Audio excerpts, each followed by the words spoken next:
আসসালামু আলাইকুম রহমতুল্লাহি ওয়া সম্মানিত দর্শক, অবশ্যই দৃষ্টি মনে হচ্ছে যে বিএনপির পাকা ধানে কেউ হয়তো মই দেওয়ার জন্য প্রবল বেগে এগিয়ে আসছে এবং পাকা ধানে মই দেওয়ার ফলে বিএনপির এই মুহূর্তে যে সম্ভাবনাগুলো রয়েছে সেই সম্ভাবনাগুলো বিএনপির জন্য হিতে বিপরীত হতে পারে। কিভাবে হিতে বিপরীত হতে পারে এই বিষয়গুলো নিয়ে আলোচনা করবো। যেন বিএনপি যারা নেতৃবৃন্দ রয়েছেন তাদের যদি শোনার মতো ধৈর্য থাকে, আগ্রহ থাকে, তাহলে হয়তো আমার এই বক্তব্য থেকে তারা একটা ধারণা পেতে পারেন। আর যদি তারা মনে করেন যে একজন ইউটিউবার কি বললেন, তার দলে একটা সময় নির্বাচন করেছে, সেই নমিনেশন নিয়ে তার কথা আমাদের শুনতে হবে, কারণ এরকম নমিনেশন দিলে কত কাক, কত ময়ূর পেখম তুলে নাচতে থাকে। তো সেখানে একজন গোলাম মোল্লা রনি, সে আবার আওয়ামী লীগ থেকে আসছে, কি মানে তাচ্ছিল্য করতে তো আসলে কোনো বক্তব্যের কোনো শেষ নেই। আপনি যদি কাউকে তাচ্ছিল্য করতে চান, যে সকল মানুষ নাফরমান, অবাধ্য, যে সকল মানুষ ধর্ম কোনো বিশ্বাস করে না, তারা তো আল্লাহ রাসূলকে নিয়ে নানা রকম কটূক্তি করে থাকে। কিন্তু আপনি যদি শিক্ষা নিতে চান, তাহলে প্রকৃতির সবকিছু আপনার শিক্ষক। পিঁপড়া আপনার শিক্ষক, মৌমাছি আপনার শিক্ষক, গাছের পাতা, প্রস্ফুটিত পাতা যে আজকেটি ফুটলো, সে আপনার শিক্ষক। যে পাতাটি বড় হলো, শিক্ষক। এবং জীবন সায়াহ্নে এসে গাছ থেকে যে পাতাটি ঝরে পড়ল, সেও আপনার শিক্ষক। কাজেই বিশ্বজুড়ে মানে যে শিক্ষার ব্যবস্থা, সেখানে সবাই আপনার শিক্ষক এবং আপনি সবার ছাত্র। এই যে বোধ, এই বোধ যাদের মধ্যে আছে, বিশেষ করে বড় মানুষ যারা আছে, তারা যাকে বলা হয় জীবন অনেক বড় কিছু করেন। বড় মানুষরা সবার কথা শুনেন। আর আমাদের মতো কিছু মানুষ আছেন, তারা সবসময় কাজের চেয়ে, যাকে বলা হয় এই ধরনের কথাবার্তা বলা, বা মানে নিজের চাইতে অন্যের ঘরে তেল দেওয়া, মানে অন্যের বিষয় নিয়ে কথাবার্তা বলা, এগুলো একটা অভ্যাস। আর এই অভ্যাসের কারণেই গল্প হয়, কবিতা হয়। এই অভ্যাসের কারণেই শিল্প হয়, সাহিত্য হয়, সংস্কৃতি হয়। আদারওয়াইজ আমাদের মতো এরকম বহেমিয়ান, বাউন্ডারি টাইপের মানুষ, যারা কখনো নিজের স্বার্থ নিয়ে চিন্তা ভাবনা না করে অন্যের স্বার্থ নিয়ে, দেশ নিয়ে, জাতি নিয়ে, অন্য কিভাবে আছে এগুলো নিয়ে যারা সময় কাটায়, এই যে অভ্যাসের কারণেই দেখা গেল যে আমার জীবনের আমি সিংহভাগ সময়, এই যে এখন যেরকম কাজকর্ম করছি, একেবারে শৈশব যখন, তখন লেখাপড়া বাদ দিয়ে দেখা গেল যে পাশের বাড়ির এক বুড়ি আছে, ভিক্ষা করে সারাদিন, দরিদ্র মানুষ, ঘরের মধ্যে থাকে, অনেক দূর থেকে পানি আনতে হয়। সারাদিন ভিক্ষা করে আসছে, চাল নিয়ে বসে আছে আমাদের গ্রামে, কিন্তু পানি আনার মধ্যে কোনো লোক নাই। গ্রামের মধ্যে যে সকল ভিটা ছিল, আশেপাশে কেউ থাকতো না, সেই বুড়িরা সেখানে গিয়ে থাকতো। তো সেখানে গিয়ে সেই বুড়িকে সাহায্য করে, একটু পানি এনে দেওয়া, উঠে করে দেওয়া, এই কাজগুলো কে করে? আমাদের মতো বাউন্ডারিতে যারা লোক আছে তারা কিন্তু এখনো সেই কাজগুলো করে। তো সেই দিক থেকে এই যে বিএনপিকে নিয়ে এখন কথা বলছি, বিএনপির সঙ্গে আমার এখন কিসের সম্পর্ক? আমি তো সেই একবারই মাত্র ইলেকশন করেছি, কোনোদিন বিএনপির অফিসেও যাইনি। তারপরে বিএনপির কোনো নেতাদের সঙ্গে ওরকম কোনো সম্পর্ক নাই। ওই নির্বাচন করার পরেই মনে হলো যে আমি আর নির্বাচন করব না। 2019 সনে যখন আমি তারেক রহমান সাহেবকে বললাম যে আমি আর নির্বাচন করব না, 19 সনে, তখন তিনি বললেন তাহলে আপনি আসছিলেন কেন? তাই বললাম যে আমি জানি না, আপনারা ডাকছিলেন তাই এসেছি, আমি তো আসিনি, আপনারা ডেকে এনেছিলেন তাই এসেছি, কিন্তু আমার ভালো লাগছে না, নির্বাচন আর আমি আর করবো না। তো এটা আসলে মানে বিটুইন মি, আমার সঙ্গে যারা বিএনপি শীর্ষ নেতৃবৃন্দ রয়েছেন তারা এটা বলতে পারবেন, সাক্ষ্য দিতে পারবেন। কিন্তু সাধারণ যারা জনগণ, তারা চিন্তা করবেন যে ও মাই গড, একটা বিএনপির মতো একটা রাজনৈতিক দলের মনোনয়ন, এটা একটা ছেলের হাতের মোয়া নাকি? রনি সাহেবের মতো একজন মানুষ চাইলেই কি নমিনেশন পেতে পারে? চাইলে কি সে মানে এটা রিফিউজ করতে পারে? তো এরকম কথাবার্তা তো does not matter. First thing হলো যে বিএনপি ভালো করুক, আওয়ামী লীগ ভালো করুক। যেমন আমি এখন আওয়ামী লীগ নিয়ে মাঝে মধ্যে ইতিবাচক কথাবার্তা বলি, কিন্তু আওয়ামী লীগ আমাকে যে বাস দিয়েছে, যে সর্বনাশ করেছে, কিন্তু তারপর আমি বলছি যে বাংলাদেশে একটা রাজনৈতিক সমতা থাকুক।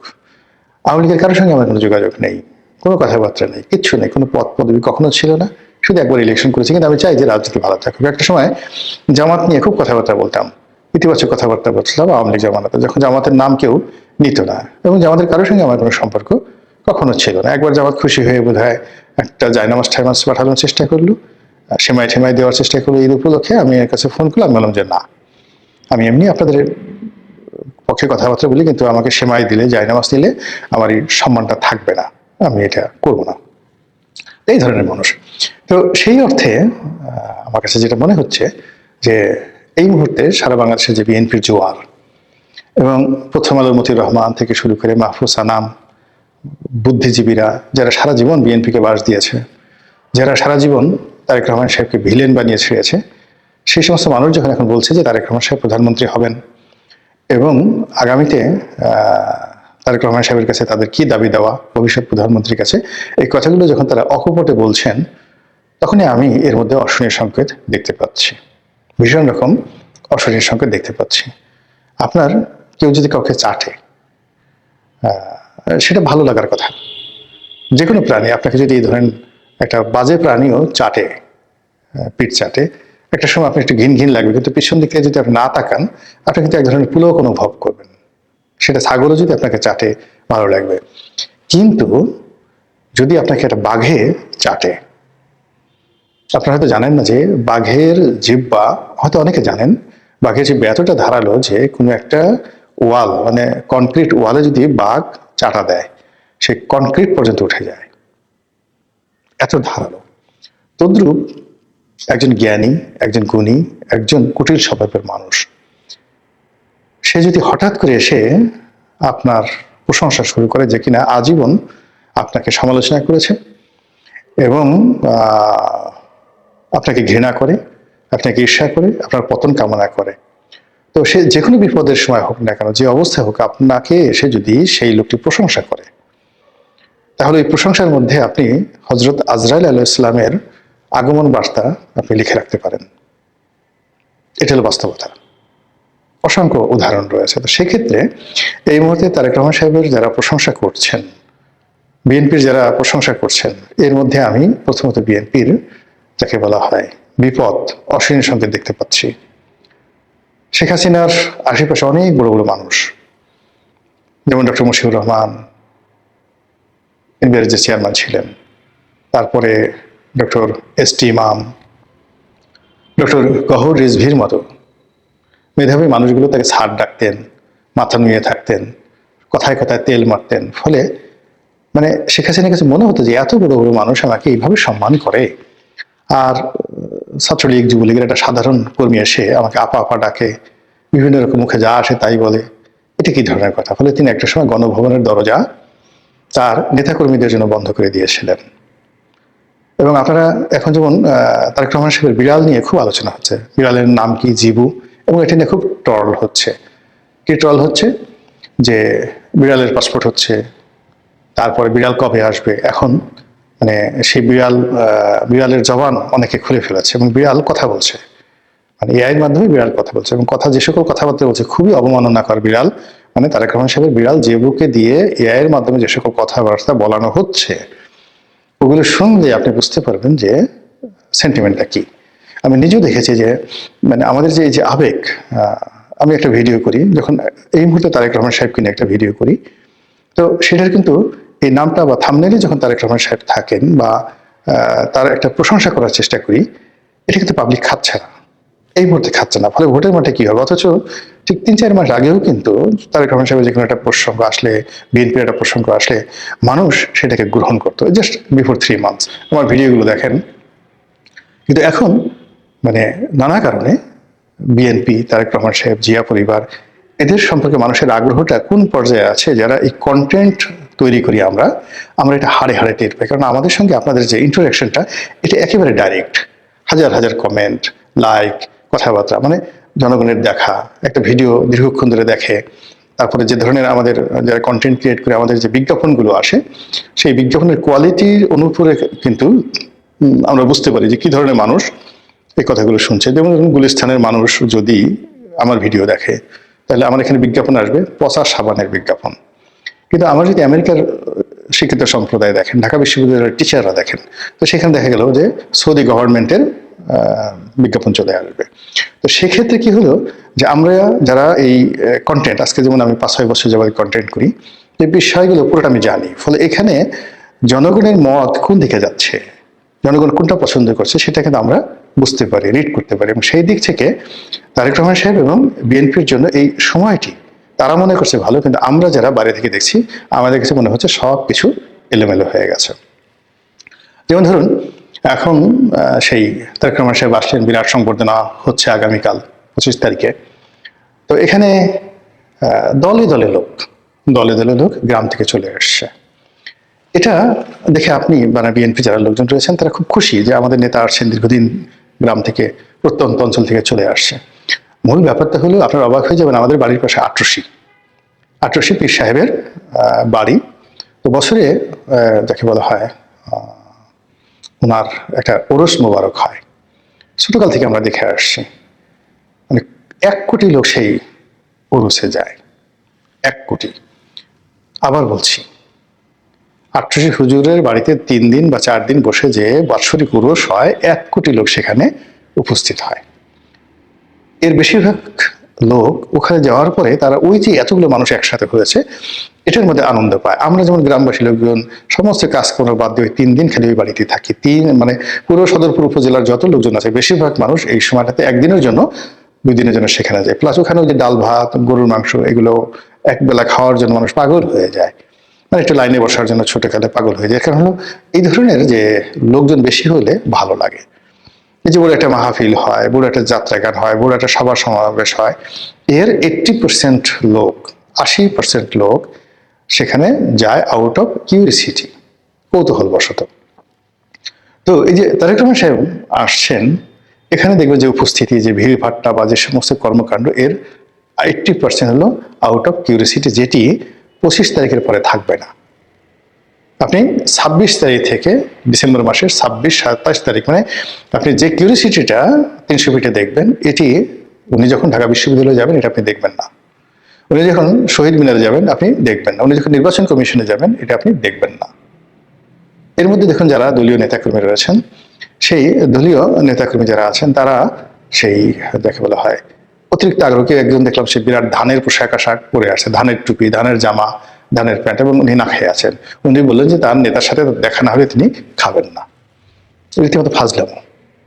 মানে যখনই দেখবেন যে একটা অতিরিক্ত মানে কেউ আনুগত্য দেখায়, বেশি কথাবার্তা বলে, দালালি করে, তেল মারে, সেই তেল মারার কারণে সর্বনাশ ঘটে যায়। তো এখন তারেক রহমান সাহেবকে নিয়ে বিএনপিতে যা হচ্ছে বা বিএনপিকে নিয়ে রাজনৈতিক অঙ্গনে যা হচ্ছে, এবং এই যে একটা তারেক রহমানের জ্বর, এইভাবে যদি তারেক রহমানের এই ঝড় এবং জ্বর রাজনীতিতে, এটা 1 সপ্তাহ যদি বিএনপি খালি এই দিকে দৃষ্টি নিবন্ধন করে, অন্যদিকে বিএনপি রাজনীতি ভেঙে চুরে খান খান হয়ে যাবে।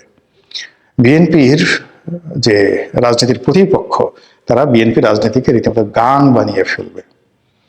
ইতিমধ্যে যে ঘটনাগুলো ঘটেছে, যারা মনোনয়ন পায়নি, বিএনপি যারা মনোনয়ন পেয়েছে এবং যারা তারেক রহমান সাহেবকে নিয়ে ব্যস্ত, তাদের অজান্তে যারা মনোনয়ন পায়নি তারা তাদের নির্বাচনী এলাকা গুছিয়ে ফেলবে। সবাই যখন ঢাকা আসছে তারা তখন নির্বাচনী এলাকাতে কাজ শুরু করে দিয়েছে বিদ্রোহী পক্ষ। এবং অনেক যারা মনোনয়ন পায়নি, অনেকের হয়তো বয়স 60 বছর, 58 বছর, তারা মনে করছেন জীবনের এটাই শেষ নির্বাচন, ডাজ নট ম্যাটার, এমপি তাকে হতেই হবে। আবার অনেকে মনে করছেন এমপি হই বা না হই একটু দেখাই দেবো যে আমি আসলে কতটা গুরুত্বপূর্ণ। জেদ, মানে একটা দলের জন্য যদি 10 বছর, 15 বছর, 20 বছর সে শ্রম দেয়, আর সেই শ্রমের মূল্য না পেয়ে এই সময়টিতে সে নানা রকম নীতি নৈতিকতার কথা শুনে, নানা রকম অ্যাডভাইস শুনেন, এটা যে শুনে সে বুঝে কতটা কষ্ট। কাজে যারা বিদ্রোহী হবেন তারা তাদের সর্বশক্তি নিয়ে বিএনপিকে যে অক্টোপাসের মধ্যে কামড়ে ধরবেন, এটা বিএনপির জন্য বিরাট বুমেরাং হয়ে যাবে। অন্যদিকে জামাত, এনসিপি এবং অন্যান্য যে সকল রাজনৈতিক দল আছে যারা এখনো পর্যন্ত ঐক্য হতে পারেনি বিএনপির কারণে, কিন্তু বিএনপির এই যে তারেক রহমান সাহেবের আগমন এবং এই সময়টাতে গত কয়েকদিনে যা কিছু ঘটেছে রাজনীতির অঙ্গনে, সেই রাজনীতিক অঙ্গনে এই ঘটনার ফলে কি হলো, যেমন দেখা গেল একটি দল বিলুপ্ত হয়ে গেছে, সেই দলের কোনো নেতাকর্মী গিয়ে আর একটা দল বানিয়ে জামাতের সাথে যোগ দিল। তারপরে শেষে অনেক দলের নিবন্ধন আছে, তারা দল মানে যাকে বলে দলের নেতা, প্রধান নেতা নমিনেশন পেয়ে দল ব্যান্ড করে চলে গেছে। কিন্তু তার কথা তো হবে না, এখানে জেনারেল অ্যাসেম্বলি লাগবে, দল বন্ধ করার জন্য অনেক প্রক্রিয়া লাগবে, তারা সেগুলো এখন পর্যন্ত করে উঠতে পারেননি। ফলে কি হলো, যে গেছে তার অবর্তমানে আরেকজন দলের হাল ধরে সে গিয়ে একটা বিরাট ঐক্য, দেখা গেল 100 দলীয় একটা ঐক্য করে ফেলেছে। এবং আমাদের দেশে মানে কি বলবো, মানুষ যখন রাগ হয়ে যায় এবং কোনো মানে একজন ধরুন একজনকে আপনি ভিক্ষা দিতে চাইলেন, আপনি 50 টাকা দিলেন বা 100 টাকা দিলেন, খুব কান্নাকাটি করছে রাস্তার মধ্যে। আপনার দয়া হলো, আপনি 100 টাকা দিলেন। তো নর্মালি সে ভিক্ষা পায় 5 টাকা বা 10 টাকা। তো আপনার 100 টাকার নোট দেখে সে ভিক্ষুক লোভী হয়ে গেল। লোভী হয়ে সে বলল যে, বাবা আমার লুঙ্গি নাই, চিকিৎসা নেই, আমাকে আরো কিছু দাও। তখন কিন্তু আপনার মেজাজ গরম হয়ে যাবে। এবং এক্ষেত্রে প্রায় যে মানুষ করে, যে দাতা, সে মেজাজ হারিয়ে ফেলে এবং ওই যে ভিক্ষা দিয়েছিল ভিক্ষার টাকা ফেরত নিয়ে নেয়। আমাদের দেশের রাজনীতিতে একই অবস্থা। আপনি যখন খুব ওভার কনফিডেন্ট হয়ে যাবেন, তখনই আপনার পতন হবে। আইয়ুব খান 10 বছর পাকিস্তান শাসন করেছেন এবং তিনি উন্নয়ন দশক পালন করছিলেন, এবং তার একটা ধারণা ছিল যে তিনি যত উন্নয়ন করেছেন, পুরো পাকিস্তানের মানে মানচিত্র, মানে প্রত্যেকটা জায়গাতে ফুলে ফুলে শোভিত করে ফেলেছিলেন। তার ধারণা ছিল যে আজীবন তিনি ক্ষমতায় থাকতে পারবেন, কিন্তু হয়নি। 69-এর গণ অভ্যুত্থানে এমন একটা অবস্থা তৈরি হলো পুরো পাকিস্তানে, তিনি তার ক্ষমতা সেনাপ্রধান ইয়াহিয়া খানের কাছে হস্তান্তর করে তিনি চলে যেতে বাধ্য হলেন। এরপর আমরা তাকে আর জানি না। এইভাবে আপনি আসলে যখনই আপনি খুব বেশি, এরশাদ সাহেবও দীর্ঘদিন কাজকর্ম করার পর একেবারে সবকিছু স্বাভাবিক চলছিল, শেষ মুহূর্তে এসে তার এই পতনটা হলো 2006 সনে। 2006 সনে বিএনপির আসলে পরাজিত হওয়ার কোনো রিজন ছিল না, 111 হওয়ার কোনো কারণই ছিল না। কিন্তু অলনে ছাড়েন, বিএনপি যখন ওভার কনফিডেন্ট হয়ে গেল, তখন তো এই ঘটনাগুলো ঘটে গিয়েছিল। ঠিক একই অবস্থাতে 1991 সালে রাজনীতির যত জরিপ, সেটা ছিল আওয়ামী লীগের পক্ষে, এবং শেখ হাসিনা আওয়ামী লীগ ধরে নিয়েছিল যে তারা পাওয়ারে আসছে। আর বিএনপির আসলে কোনো প্রস্তুতিই ছিল না, তারা যে ক্ষমতায় আসবে এই ধরনের কোনো প্রস্তুতি ছিল না। 91 সালে বিএনপির মনোনয়ন দেওয়ার মতন এই জায়গাতে যোগ্য প্রার্থী তাদের ছিল না, কিন্তু নিয়তি তাদেরকে ক্ষমতা নিয়ে এলো। এইবার যেটা হচ্ছে, চারিদিকে এটা রব পড়ে গেছে, বিএনপি ক্ষমতায় আসবে শতভাগ, সবাই সে কথা বলছে। বিএনপির যারা লোকজন তারাও ধরে নিচ্ছে যে একবারে নমিনেশন পাওয়া, ইলেকশনটা শুধু বাকি, জাস্ট একটু ইলেকশন এলাকাতে যেতে হবে, আর মানুষ হুড় হুড় করে এসে ভোট দিয়ে বিএনপিকে পাশ করে নিয়ে আসবে। আর তারেক রহমান সাহেব তো জাস্ট প্রধানমন্ত্রী, এটা সময়ের ব্যাপার। উনি শুধু চেয়ারটাতে বসাটা হলো তার ইচ্ছার উপর নির্ভর করবে, তিনি আজ বসবেন না কাল বলবেন, সেরকম। তো এইরকম যখন মানুষ ওভার কনফিডেন্সের মধ্যে থাকে, মানুষ যখন একটা মোহের মধ্যে থাকে, মানুষ যখন অতি তেলবাজির মধ্যে থাকে, তখন তাদের যারা প্রতিপক্ষ প্রচন্ড রকম শক্তিমত্তা অর্জন করে। বলে এই সময়টাতে বিএনপি যাদেরকে কেয়ার করছে না, কাউন্টই করছে না, বা যার কাউন্ট করা তো দূরের কথা, প্রয়োজনও মনে করছে না, এমন সব মানে প্রাচীরের গাত্রে এক নামগোত্রহীন ফুটেছিল ছোট ফুল অতিশয় দিন, ধিক ধিক করে তারে কাননের সবাই, বিখ্যাত একটা কবিতা। মানে বিএনপির এরকম অনেক ছোট ছোট ফুল, মানে যার কোনো রকম গুরুত্ব আছে বলে বিএনপির লোক মনে করে না, সেই এক একটা ফুলের কারণে বিএনপির সর্বনাশ হয়ে যেতে পারে এই নির্বাচনের এই সময়টিতে। এবং প্রকৃতির একটা ব্যাপার হলো, আপনি যখন কোনো একটা ব্যাপারে খুব বেশি কনফিডেন্স দেখাবেন, সেখানেই আপনার পতনটা হবে। ইসলামে যে জিনিসটা আছে যে তুমি আল্লাহর কাছে চাও বিনয় সহকারে, ভয় এবং লজ্জা নিয়ে, এবং যাকে বলা হয় তোমার বিশ্বাসও থাকবে, বিশ্বাস এবং ভয়, মানে খাউফ এবং রিজ্জা, খাউফ এবং রিজ্জা, এই দুটো। মানে আমি একটা লেখা লিখেছিলাম, এটা নিয়ে আমি তখন পড়তে হয়েছিল যে দিলওয়ার হোসেন সাঈদীর ইমতিহান, খাউফ এবং রিজ্জা। তো এই খাউফ এবং রিজ্জা, এই দুটো জিনিসের সমন্বয় যখন মানুষ করতে না পারে, তখন একেবারে আপনার সামনে যখন একটা খাবার আসবে, আপনি মুখে দিবেন, ঠিক সেই জিনিসটা আপনার সামনে থেকে চলে যায়। আর এই কারণেই পাকা ধানে মই দেওয়ার প্রসঙ্গটি আসছে, মানে একেবারে রেডি হয়ে আছে, ফসল তুলবেন আর খাবেন, ঠিক এই সম্ভাবনাটাও শেষ মুহূর্তে নষ্ট হয়ে যায়। তো এই যে বিএনপির যে পাকা ধান, সেই পাকা ধানটি তারা কিভাবে সংরক্ষণ করবে, কিভাবে ঘরে তুলবে, এবং সেই ধান দ্বারা কিভাবে তাদের যে প্রয়োজন সেটা মেটাবে, আশা করি বিএনপি যারা নেতৃবৃন্দ সেটা আমার চেয়ে ভালো বোঝেন।